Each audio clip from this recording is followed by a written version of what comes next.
नमस्कार दोस्तों। आज सुनिए मुंशी प्रेमचंद की लिखी कहानी नया विवाह। हमारी देह पुरानी है, लेकिन इसमें सदैव नया रक्त दौड़ता रहता है। नए रक्त के प्रवाह पर ही हमारे जीवन का आधार है।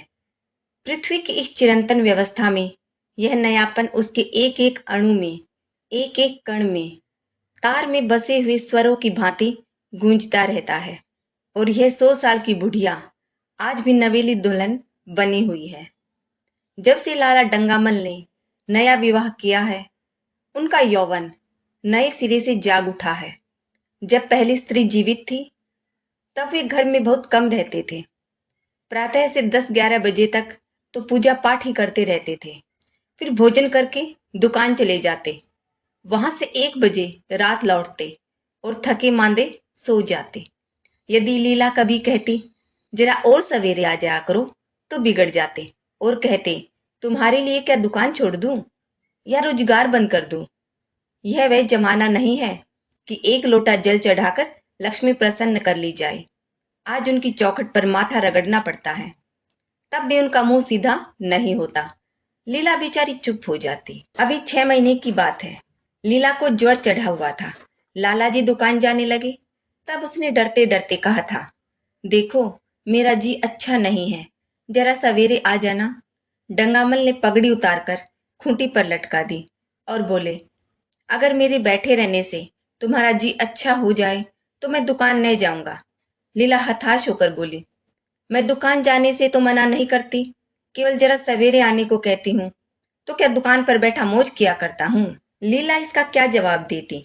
पति का यह स्नेहहीन व्यवहार उसके लिए कोई नई बात न थी। इधर कई साल से इसे उसका कठोर अनुभव हो रहा था कि उसकी इस घर में कद्र नहीं है। वह अक्सर इस समस्या पर विचार भी किया करती, पर वह अपना कोई अपराध न पाती। वह पति की सेवा अब पहले से कहीं ज्यादा करती। उनके कार्यभार को हल्का करने की बराबर चेष्टा करती रहती, बराबर प्रसन्नचित्त रहती, कभी उनकी इच्छा के विरुद्ध कोई काम नहीं करती। अगर उसकी जवानी ढल चुकी थी, तो इसमें उसका क्या अपराध था। किसकी जवानी सदैव स्थिर रहती है। अगर अब उसका स्वास्थ्य अच्छा न था, तो इसमें उसका क्या दोष। उसे बेकसूर क्यों दंड दिया जाता है। उचित तो यह था कि 25 साल का साहचर्य अब एक गहरी मानसिक और आत्मिक अनुरूपता का रूप धारण कर लेता, दोष को भी गुण बना लेता है, जो पके फल की तरह ज्यादा रसीला, ज्यादा मीठा, ज्यादा सुंदर हो जाता है। लेकिन लालाजी का वणिक हृदय हर एक पदार्थ को वाणिज्य की तराजू से तोलता था। बूढ़ी गाय जब न दूध दे सकते हैं न बच्चे, तब उसके लिए गौशाला ही सबसे अच्छी जगह है। उनके विचार में लीला के लिए इतना ही काफी था कि घर की मालकिन बनी रहे, आराम से खाए और पड़ी रहे। उसे अख्तियार है, चाहे जितने जेवर बनवाए, चाहे जितना स्नान व पूजा करे, केवल उनसे दूर रहे। मानव प्रकृति की जटिलता का एक रहस्य यह था कि डंगामल जिस आनंद से लीला को वंचित रखना चाहते थे, जिसकी उसके लिए कोई जरूरत ही न समझते थे, खुद उसी के लिए सदैव प्रयत्न करते रहते थे। लीला 40 वर्ष की होकर बूढ़ी समझ ली गई थी, किंतु वे 43 के होकर अभी जवान ही थे, जवानी के उन्माद और उल्लास से भरे हुए।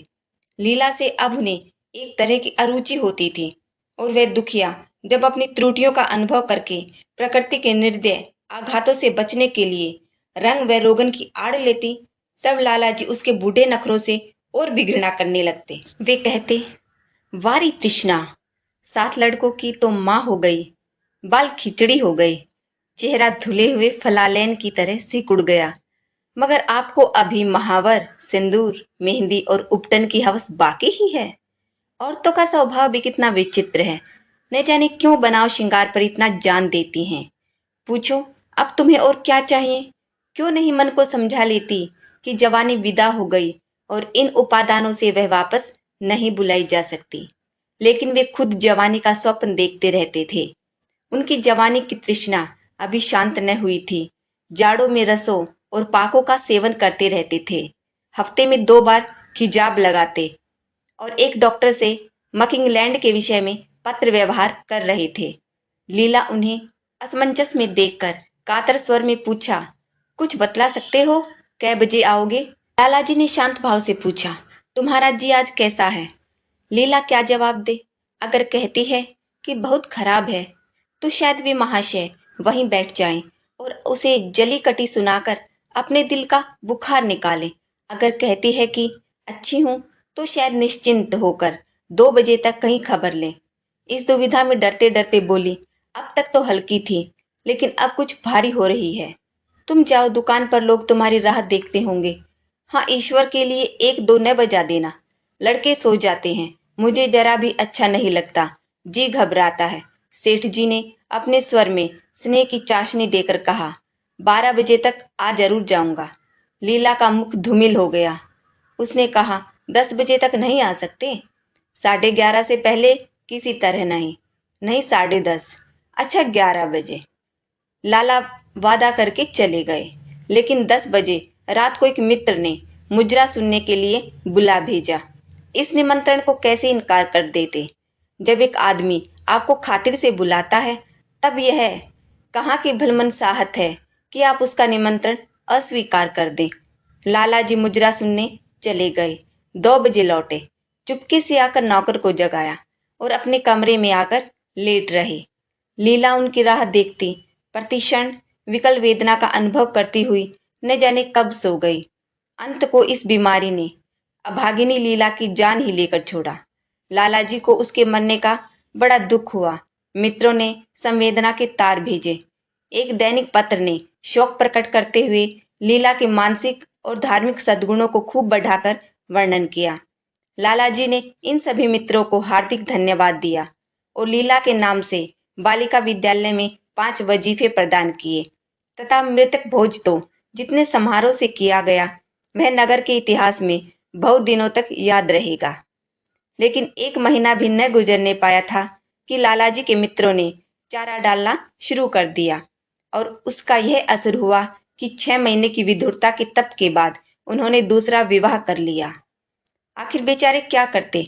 जीवन में एक सहचरी की आवश्यकता तो थी ही, और इस उम्र में तो एक तरह से वह अनिवार्य हो गई थी। जब से नई पत्नी आई, लालाजी के जीवन में आश्चर्यजनक परिवर्तन हो गया। दुकान से अब उतना प्रेम नहीं था। लगातार हफ्तों न जाने में भी उनके कारोबार में कोई हर्ज नहीं होता था। जीवन के उपभोग की जो शक्ति दिन दिन क्षीण होती जाती थी, अब वह छींटे पाकर सजीव हो गई थी। सूखा पेड़ हरा हो गया था, उसमें नई नई कोंपलें फूटने लगी थी। मोटर नई आ गई थी, कमरे नए फर्नीचर से सजा दिए गए थे, नौकरों की संख्या बढ़ गई थी, रेडियो आ पहुंचा था और प्रतिदिन नए नए उपहार आते रहते थे। लालाजी की बूढ़ी जवानी जवानों की जवानी से भी प्रखर हो गई थी। उसी तरह जैसे बिजली का प्रकाश चंद्रमा के प्रकाश से ज्यादा स्वच्छ और मनोरंजक होता है। लालाजी को उनके मित्र इस रूपांतर पर बधाइयां देते, जब वे गर्व के साथ कहते, भाई, हम तो हमेशा जवान रहे और हमेशा जवान रहेंगे। बुढ़ापा यहाँ आए तो उसके मुंह में कालिख लगाकर गधों पर उल्टा सवार करा के शहर से निकाल दें। जवानी और बुढ़ापे को न जाने क्यों लोग अवस्था से संबंध कर देते हैं। जवानी का उम्र से उतना ही संबंध है जितना धर्म का आचार से, रुपये का ईमानदारी से, रूप का श्रृंगार से। आजकल के जवानों को आप जवान कहते हैं? उनकी 1000 जवानियों को अपने 1 घंटे से भी न बदलूंगा। मालूम होता है उनकी जिंदगी में कोई उत्साह ही नहीं, कोई शौक नहीं। जीवन क्या है? गले में पड़ा हुआ एक ढोल। यही शब्द घटा बढ़ाकर वे आशा के हृदय पटल पर अंकित करते रहे थे। उसे बराबर सिनेमा, थिएटर और दरिया की सैर के लिए आग्रह करते रहते, लेकिन आशा को न जाने क्यों इन बातों में जरा भी रुचि न थी। वह जाती तो थी, मगर बहुत टाल टूल करने के बाद एक दिन लालाजी ने आकर कहा, चलो आज बजरे पर दरिया की सैर करें। वर्षा के दिन थे, दरिया चढ़ा हुआ था। मेघमालाएं अंतर्राष्ट्रीय सेनाओं की भांति रंग बिरंगी वर्दियां पहने आकाश में कवायद कर रही थी। सड़क पर लोग मलार और बारहमासा गाते चलते थे। बागों में झूले पड़ गए थे। आशा ने बेदिली से कहा, मेरा जी तो नहीं चाहता। लालाजी ने मृदु प्रेरणा के साथ कहा, तुम्हारा मन कैसा है जो आमोद प्रमोद की ओर आकर्षित नहीं होता? चलो जरा दरिया की सैर देखो। सच कहता हूँ, बजरे पर बड़ी बहार रहेगी। आप जाएं, मुझे और कई काम करने हैं। काम करने को तो आदमी है, तुम क्यों काम करोगी? महाराज अच्छे सालन नहीं पकाता, आप खाने बैठेंगे तो यूं ही उठ जाएंगे। आशा अपने अवकाश का बड़ा भाग लालाजी के लिए तरह तरह का भोजन पकाने में ही लगाती थी। उसने किसी से सुन रखा था कि एक विशेष अवस्था के बाद पुरुष के जीवन का सबसे बड़ा सुख रसना का स्वाद ही रह जाता है। लालाजी की आत्मा खिल उठी। उन्होंने सोचा कि आशा को उनसे कितना प्रेम है कि वह दरिया की सैर को उनकी सेवा के लिए छोड़ रही है। एक लीला थी कि मान न मान चलने को तैयार रहती थी। पीछा छुड़ाना पड़ता था, ख्वामखा सिर पर सवार हो जाती थी और सारा मजा किरकिरा कर देती थी। स्नेह भरे उल्हाने से बोले, तुम्हारा मन भी विचित्र है। अगर एक दिन सालन फीका ही रहा, ऐसा क्या तूफान आ जाएगा। तुम तो मुझे बिल्कुल निकम्मा बनाए देती हो। अगर तुम न चलोगी तो मैं भी न जाऊंगा। आशा ने जैसे गले से फंदा छुड़ाते हुए कहा, आप भी तो मुझे इधर उधर घुमा घुमा कर मेरा मिजाज बिगाड़ देते हैं। यह आदत पड़ जाएगी तो घर का धंधा कौन करेगा। मुझे घर के धंधों की रत्ती भर भी परवाह नहीं, बाल की नोक बराबर भी नहीं। मैं चाहता हूं कि तुम्हारा मिजाज बिगड़े और तुम गृहस्थी के चक्कर से दूर रहो। और तुम मुझे बार बार आप क्यों कहती हो। मैं चाहता हूं तुम मुझे तुम कहो, तू कहो, गालियां दो, धौल जमाओ। तुम तो मुझे आप कह के जैसे देवता के सिंहासन पर बैठा देती हो। मैं अपने घर में देवता नहीं, चंचल बालक बनना चाहता हूँ। आशा ने मुस्कुराने की चेष्टा करके कहा, भला मैं आपको तुम कहूंगी। तुम बराबर वाले को कहा जाता है कि बड़ों को। मुनीम ने 1 लाख के घाटे की खबर सुनाई होती तो भी शायद लाला जी को इतना दुख न होता जितना आशा के इन कठोर शब्दों से हुआ। उनका सारा उत्साह, सारा उल्लास जैसे ठंडा पड़ गया। सिर पर बांकी रखी हुई फूलदार टोपी, गले में पड़ी हुई जोगी रंग की चुनी हुई रेशमी चादर, वह तंजेब का बेलरदार कुर्ता जिसमें सोने के बटन लगे हुए थे, यह सारा ठाठ कैसे उन्हें हास्यजनक जान पड़ने लगा, जैसे वह सारा नशा किसी मंत्र से उतर गया हो। निराश होकर बोले, तो तुम्हें चलना है या नहीं। मेरा जी नहीं चाहता तो मैं भी न जाऊं। मैं आपको कब मना करती हूँ। फिर आप कहा। आशा ने जैसे भीतर से जोर लगाकर कहा, तुम, और उसका मुखमंडल लज्जा से आरक्त हो गया। हाँ, इसी तरह तुम कहा करो तो तुम नहीं चल रही हो। अगर मैं कहूं तुम्हें चलना पड़ेगा तब चलूंगी। आपकी आज्ञा मानना मेरा धर्म है। लाला जी आज्ञा न दे सके। आज्ञा और धर्म जैसे शब्द उनके कानों में चुभने से लगे। खिसियाए हुए बाहर को चल पड़े। उस वक्त आशा को उन पर दया आ गई। बोली, तो कब तक लौटोगे। मैं नहीं जा रहा हूँ। अच्छा, तो मैं भी चलती हूँ। जैसे कोई जिद्दी लड़का रोने के बाद अपनी इच्छित वस्तु पाकर उसे पैरों से ठुकरा देता है, उसी तरह लालाजी ने मुंह बनाकर कहा, तुम्हारा जी नहीं करता तो न चलो। मैं आग्रह नहीं करता। आप नहीं, तुम बुरा मान जाओगे। आशा गई, लेकिन उमंग से नहीं। जिस मामूली वेश में थी उसी तरह चल खड़ी हुई। न कोई सजीली साड़ी, न जड़ाऊ गहने, न कोई श्रृंगार, जैसे कोई विधवा हो। ऐसी ही बातों पर लालाजी मन में झुंझला उठते थे। ब्याह किया था जीवन का आनंद उठाने के लिए, झिलमिलाते हुए दीपक में तेल डालकर उसे और चटक करने के लिए। अगर दीपक का प्रकाश तेज न हुआ तो तेल डालने से लाभ। न जाने इसका मन क्यों इतना शुष्क और नीरस है, जैसे कोई ऊसर का पेड़ हो। कितना ही पानी डालो उसमें हरी पत्तियों के दर्शन न होंगे। जड़ाऊ गहनों से भरी पेटारियां खुली हुई हैं। कहां कहां से मंगवाए, दिल्ली से, कलकत्ते से। कैसी कैसी बहुमूल्य साड़ियां रखी हुई हैं, एक नहीं सैकड़ों, पर केवल संदूक में कीड़ों का भोजन बनने के लिए। दरिद्र घर की लड़कियों में यही ऐब होता है। उनकी दृष्टि सदैव संकीर्ण रही। न खा सके, न पहन सके, न दे सके। उन्हें तो खजाना भी मिल जाए तो यही सोचती रहेंगी कि खर्च कैसे करें। दरिया की सैर तो हुई पर विशेष आनंद न आया। कई महीने तक आशा की मनोवृत्तियों को जगाने का असफल प्रयत्न करके लालाजी ने समझ लिया कि इसकी पैदाइश ही मुर्रमी है, लेकिन फिर भी निराश न हुए। ऐसे व्यापार में एक बड़ी रकम लगाने के बाद वे उसमें अधिक से अधिक लाभ उठाने की वणिक प्रवृत्ति को कैसे त्याग देते। विनोद की नई नई योजनाएं पैदा की जाती। ग्रामोफोन अगर बिगड़ गया है, गाता नहीं या साफ आवाज नहीं निकलती तो उसकी मरम्मत करानी पड़ेगी। उसे उठाकर रख देना तो मूर्खता है। इधर बूढ़ा महाराज एकाएक बीमार होकर घर चला गया था और उसकी जगह उसका 17-18 साल का एक जवान लड़का आ गया था। कुछ अजीब गंवार था, बिल्कुल झंगड़ उजड़। कोई बात ही न समझता था। जितने फुलके बनाता उतनी तरह के। हाँ, एक बात समान होती, सब बीच में मोटे होते, किनारे पतले। दाल कभी तो इतनी पतली जैसे चाय, कभी इतनी गाढ़ी जैसे दही। नमक कभी इतना कम कि बिल्कुल फीकी, कभी इतना तेज कि नींबू का शौकीन। आशा मुंह हाथ धोकर चौके में पहुंच जाती और इस डपोर शंख को भोजन पकाना सिखाती। एक दिन उसने कहा, तुम कितने नालायक आदमी हो जुगल। आखिर इतनी उम्र तक तुम घास खोदते रहे या भाड़ झोंकते रहे कि फुलके तक नहीं बना सकते। जुगल आंखों में आंसू भर कर कहता, भौजी, अभी मेरी उम्र ही क्या है, 17वां ही तो पूरा हुआ है। आशा को उसकी बात पर हंसी आ गई। उसने कहा, तो रोटियां पकाना क्या 10-5 साल में आता है? आप 1 महीना सिखा दे बहू जी, फिर देखिए मैं आपको कैसे फुलके खिलाता हूँ कि जी खुश हो जाए। जिस दिन मुझे फुलके बनाने आ जाएंगे मैं आपसे कोई इनाम लूंगा। सालन तो अब मैं कुछ कुछ बनाने लगा हूँ। क्यों?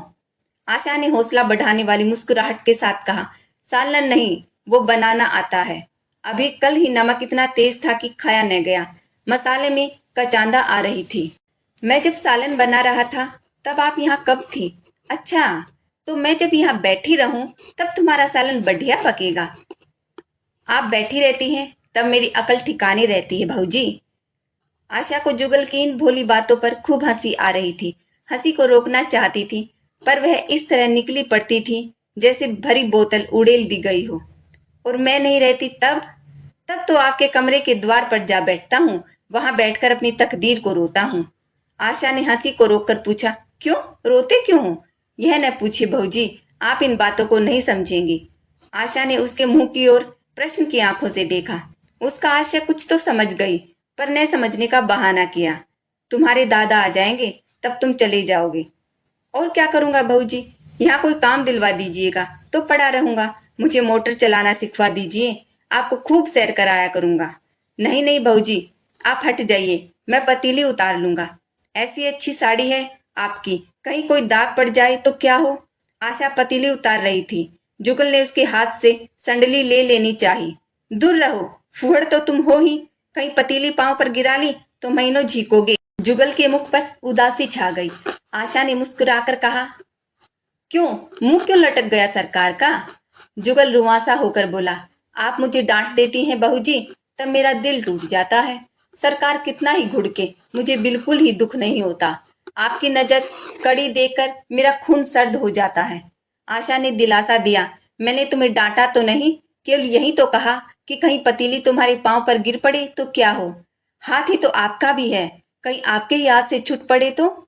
लाला डंगामल ने रसोई घर के द्वार पर आकर कहा, आशा, जरा यहाँ आना, देखो तुम्हारे लिए कितने सुंदर गमले लाया हूँ। तुम्हारे कमरे के सामने रखे जाएंगे। तुम यहाँ धुएं धाकड़ में क्यों हलाकान होती हो? इस लड़के से कह दो कि जल्दी महाराज को बुलाए, नहीं तो मैं कोई दूसरा आदमी रख लूंगा। महाराजों की कमी नहीं है, आखिर कब तक कोई रियायत करे? गधों को जरा भी तमीज नहीं आई। सुनता है जुगल, लिख दे आज अपने बाप को। चूल्हे पर तवा रखा हुआ था। आशा रोटियां बेलने में लगी थी। जुगल तवे के लिए रोटियों का इंतजार कर रहा था। ऐसी हालत में भला आशा कैसे गमले देखने जाती? उसने कहा, जुगल रोटियां टेढ़ी मेढ़ी बेल डालेगा।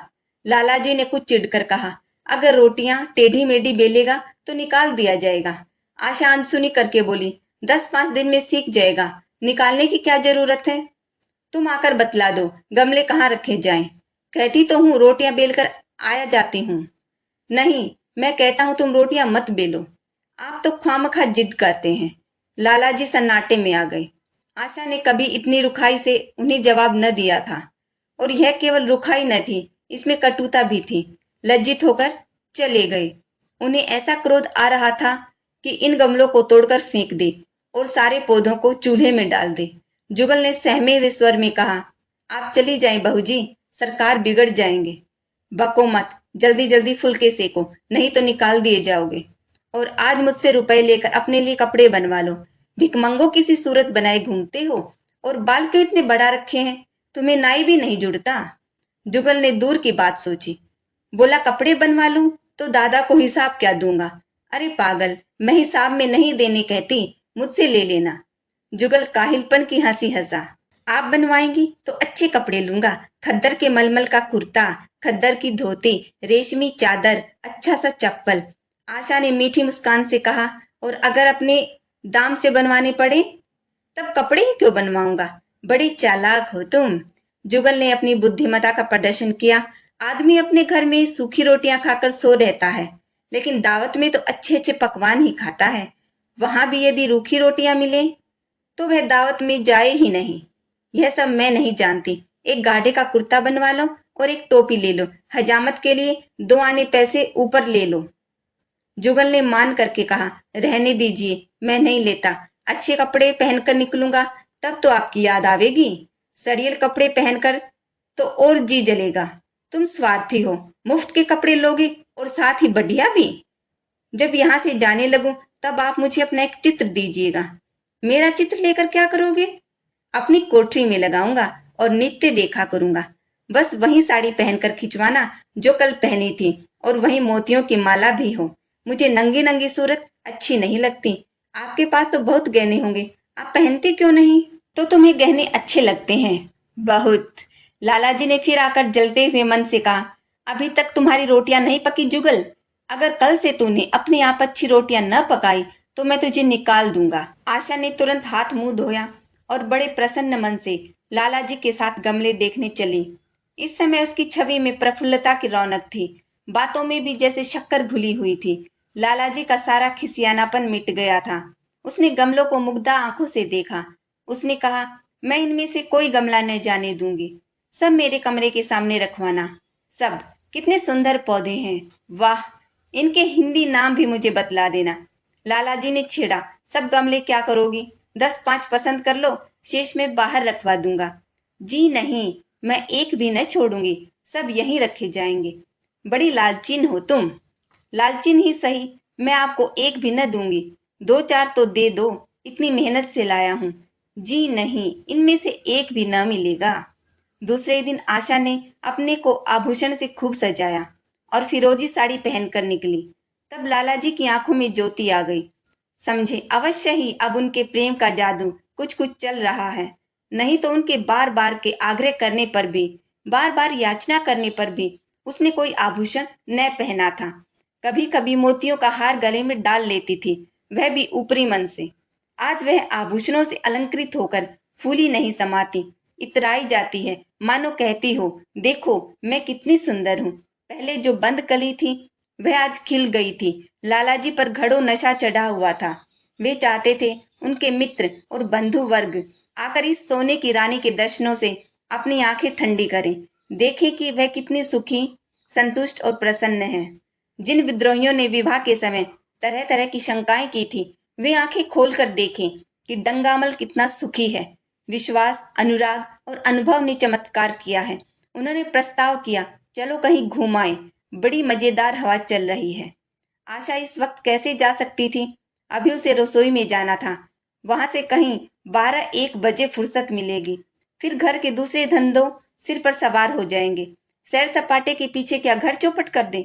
सेठ जी ने उसका हाथ पकड़ लिया और कहा, नहीं, आज मैं तुम्हें रसोई में नहीं जाने दूंगा। महाराज के किए कुछ न होगा तो आज उसकी शामत भी आ जाएगी।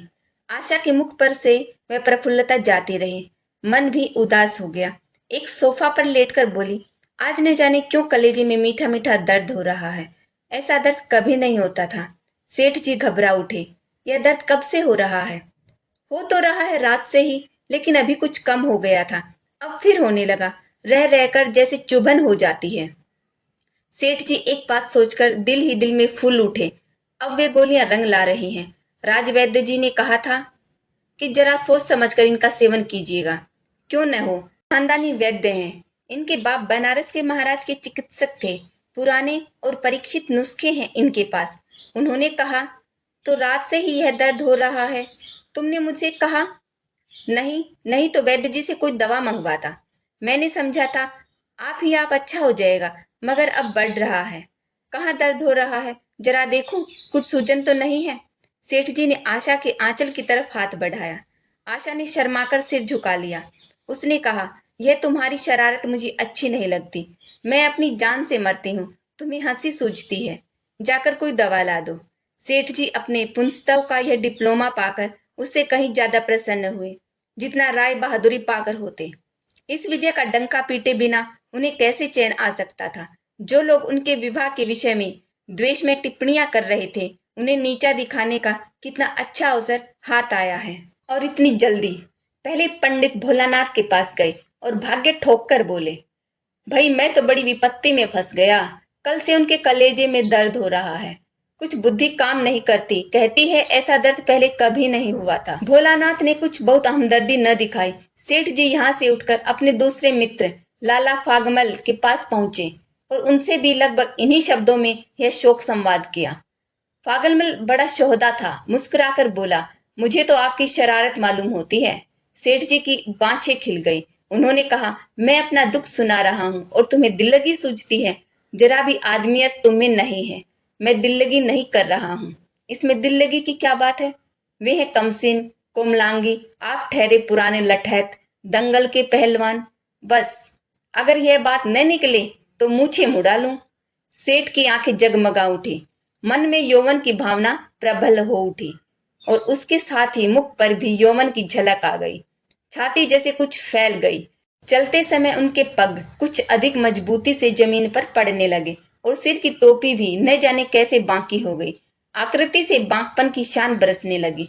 जुगल ने आशा को सिर से पांव तक जगमगाते देखकर कहा, बस बहू जी, आप इसी तरह पहने ओढ़े रहा करें। आज मैं आपको चूल्हे के पास न आने दूंगा। आशा ने नयन बाण चलाकर कहा, क्यों? आज यह नया हुक्म क्यों? पहले तो तुमने कभी मना नहीं किया।